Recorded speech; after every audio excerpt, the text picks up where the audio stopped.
Bonjour les amis, on se retrouve aujourd'hui pour une nouvelle recette. Alors c'est la shorba à ma façon.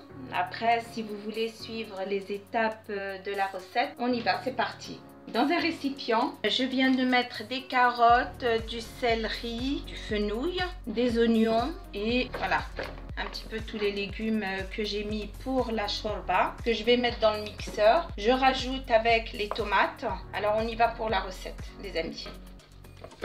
Je mets tout ça dans le mixeur, tous les légumes, fait grossièrement. Vous n'oubliez pas le persil. Bon, je vais le faire en 2 fois moi. Alors un peu de tomate, celle-ci. Puis je n'oublie pas de rajouter du coulis de tomate. Voilà. Et un tout petit peu d'eau, un petit verre d'eau pour que tout se mixe très bien. Voilà. On y va les amis et on se retrouve juste après. Voilà les amis, alors je mets de l'huile d'olive dans ma marmite. Voilà, 5 cuillères à soupe d'huile d'olive, une petite pointe d'huile de tournesol. Je fais revenir ma viande. Hop, voilà, je mets le tout. Je vais la faire revenir et je reviens vers vous.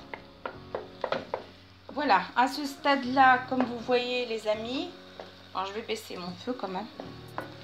Alors la viande est en train de cuire, alors c'est de la noix de veau. Hein. Alors ça, c'est ce que j'ai mixé tout à l'heure, je vous avais fait montrer en gros morceaux. Là, je vais l'incorporer dans la marmite. Voilà. Alors j'ai rajouté aussi du persil. Parce que tout à l'heure, ça n'avait pas été filmé pour le persil. Alors, à ce moment-là, bon, je mélange un petit peu. Je vais mettre les ingrédients. On va mettre du ras el hanout. Alors, on met une cuillère à soupe. Je mets du paprika doux. Voilà, une cuillère. Voilà. Je mets un petit peu de curcuma. Voilà. Un petit peu de cumin.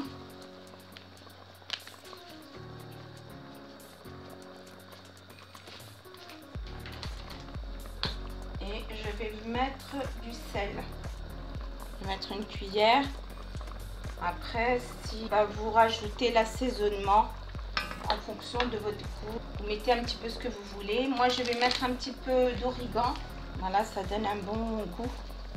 Voilà, et je vais mettre un petit peu de safran. Voilà, alors je vais mélanger tout ça. Et après je vais mettre de l'eau bouillante à hauteur. Parce qu'après je vais rajouter des grains tout fins que je vais rajouter quand il y aura une demi-heure de cuisson. Il faut qu'il y ait beaucoup de sauce parce que ça boit beaucoup. Voilà, alors je vais rajouter de l'eau bouillante. Voilà, 1,5 litre d'eau bouillante. Et on va laisser mijoter.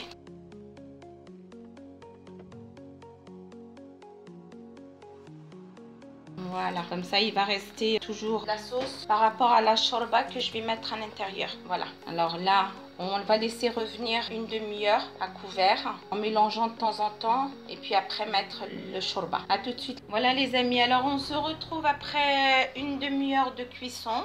Alors maintenant je vais rajouter la shorba. Alors il y a 500 grammes de shorba. Voilà, c'est un grain très fin. Voilà, comme ceci. Il est très fin. Hein. Après, on mélange bien. On met sur feu doux. Voilà, pour que ça ne colle pas au fond de la marmite. Voilà, et on surveille. Et on réajuste la sauce si on voit. Parce que, comme je vous ai dit au départ, ça absorbe beaucoup de sauce. Ça a besoin d'avoir beaucoup de sauce. Je vous retrouve après 20 minutes de cuisson. Et vous ne couvrez pas. Voilà les amis. Alors, qu'est-ce que ça donne avec de la viande? Voilà, après ça gonfle à la cuisson, c'est pour ça que je vous ai dit, il faut beaucoup de sauce. Après vous réajustez si il n'y en a pas beaucoup dedans. Voilà, alors après une demi-heure, voilà. Alors on se retrouve dans un instant. Voilà les amis, le plat shorba, voilà, à ma façon. Après vous devriez goûter, puis vous mettez du citron si vous voulez. Hein, c'est très bon. Et vous réajustez le sel aussi par la même occasion. voilà. Alors écoutez, si vous avez aimé cette recette, veuillez vous abonner, liker, partager et puis des commentaires si vous en avez. Et je vous dis à demain pour une nouvelle recette du crumble aux pommes. Bonne soirée les amis.